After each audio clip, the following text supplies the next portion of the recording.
Hello. Which camera? Oh, hi.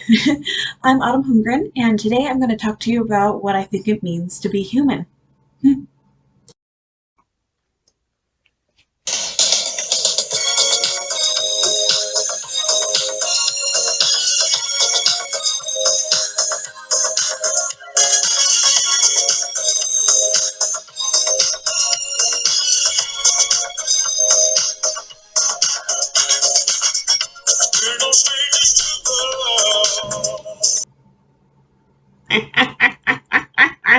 When I was doing my project, I tried to look up the definition of humanness, only to realize Google didn't have that word in the English dictionary. So instead, I looked up what Google thought being human meant. And the answer I received was uh, to be at the center of our own universe, to experience life in all of its colors and its potential. And honestly, I couldn't agree more with that statement. And here's why.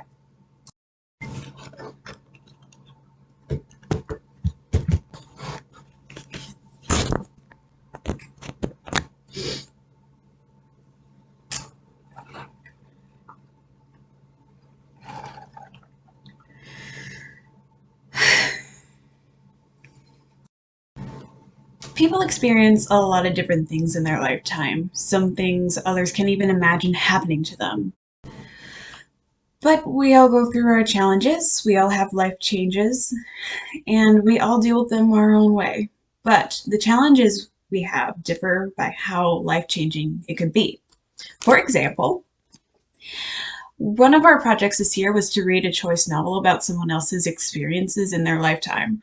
I chose to read My Story by Elizabeth Smart. To sum up the book, Elizabeth Smart was 14 years old when she woke up one night to a man standing over her as she laid in her own bed with her sister sleeping just beside her. The man, known as Brian David Mitchell, had broken into her house in the middle of the night to kidnap her. He was successful, and for the next 9 months, Elizabeth would be living in her own personal hell, hidden away on a mountain not even 20 miles away from her house. Now, I won't go into great detail of her struggles during or after her kidnapping, but these challenges she learned with these challenges, she learned how to survive through torture that she had to live with. She remembered her family, who she had to fight for to stay alive. She remembered her religion and that God was doing his best to protect her in her darkest moments. Luckily, on March 12th, 2003, Elizabeth's major challenge was over when she was found and was able to go back to her family.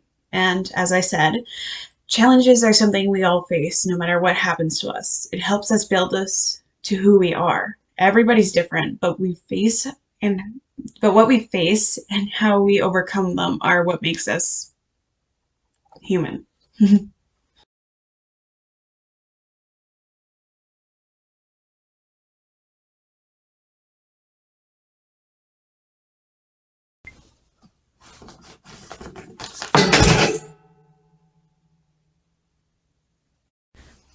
Now, going back to the answer from Google, we all live our life as we are the center of our own universe.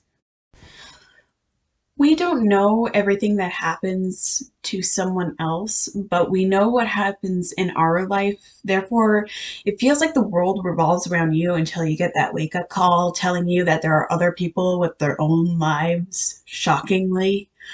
Um, we could take an episode of One Tree Hill, for example. During episode 13 of season 4, we get to watch the other students realize that other people are going through just as many problems as they are. And instead of labeling their classmates as nerds, jocks, or whatever they used to get their point across to identify their classmates they believe fit, they dig deep into that person's life to get rid of those labels and replace them with something more appropriate for them.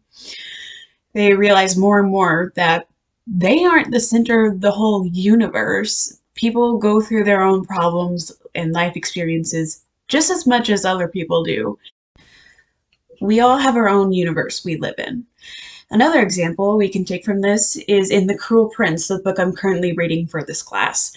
Um, in this book, the main character, Jude, lives in a world where she does not fit in. She is a human in a world of fairies that do not respect her or even like her at all. However, this is her universe, and she has to find a way to gain more respect from the people who look down upon her. Oh, look at you, yeah. Oh, I love you. Yeah, you're so cute. One thing that comes with having your own universe is learning how to deal with yourself and your self-inflicted problems, which I'm great at creating, but not so great at solving them. Um, uh, we look at our projects titled The Psalm of Enter Your Own Title here. And if you're like me, you learn about yourself and how horrible of a person you are to yourself. For example, in my poem called A Psalm of Minds, I wrote about my struggles with my mental health and anxiety. A quote from it is, "You don't want to awake, but you don't want to sleep. You seem to never catch a break. Is it possible you dove too deep?" The biggest problem in my life is my mental health. It's a self-inflicted, but not it. It might like my mind does it to itself, but I don't want it. I can't run away from it like I sometimes do with my friends' problems. Because I am the center of my own universe. I can't run away from my mind, but I can with someone else's mind. I have to learn how to deal with my depressive episodes and anxiety attacks, but that's much easier said than done. All in all, I've been learning how to cope with my mind and my own problems. All us have all of us have to do this at some point in our life. Otherwise, how would you grow as a person or expand your universe? You can see your universe shine within bright colors or fade to black and white. Maybe you'll see both, but then again, that's just what it takes to be human.